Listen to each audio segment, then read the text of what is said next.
Hello guys, mayong buntag ang inahan. Magpakaon sang iyang iring.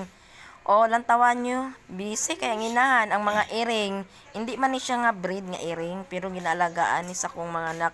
Actually, akong anak ang tag-iyaan ni. Pero ako lang ang nagapakaon. Ginatagan lang ko sang kwarta pampalit o pagkaon nila. O, lantawan nyo. Busy kayong inahan. Sigig damog sa iyahang iring.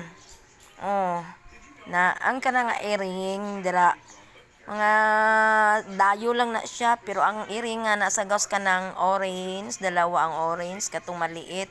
Iring yan sa kong anak.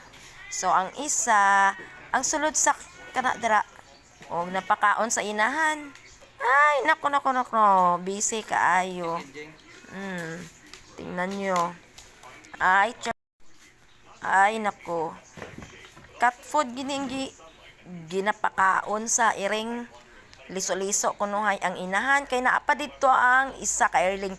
Si Girly yan. Yung nagasunod-sunod sa ako amo na si Pikot.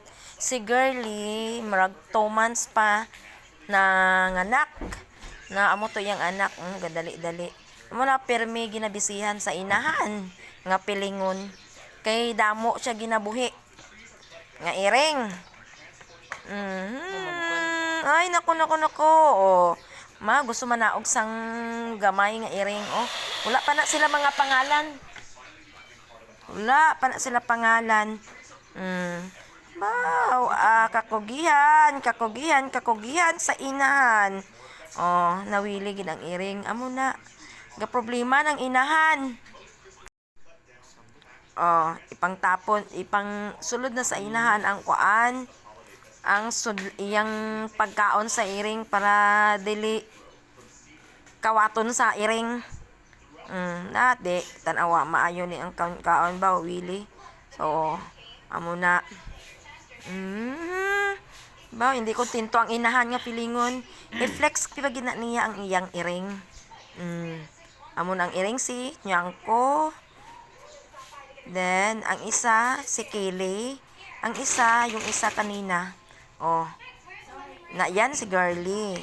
Ba nagsunog ang ano ko? Ang anakin ko. Oh. Yan si Girly at saka yung mga anak niya. Tingnan nyo. Oh. Diba? Ari pagid. Na pila ka buok ni ang alaga. Napakaon sa gigit. O gibalhin sa inahan. Amo na ang gikawilihan sa inahan nga pilingon. O, tingnan nyo. Na, damo no. Thanks for watching!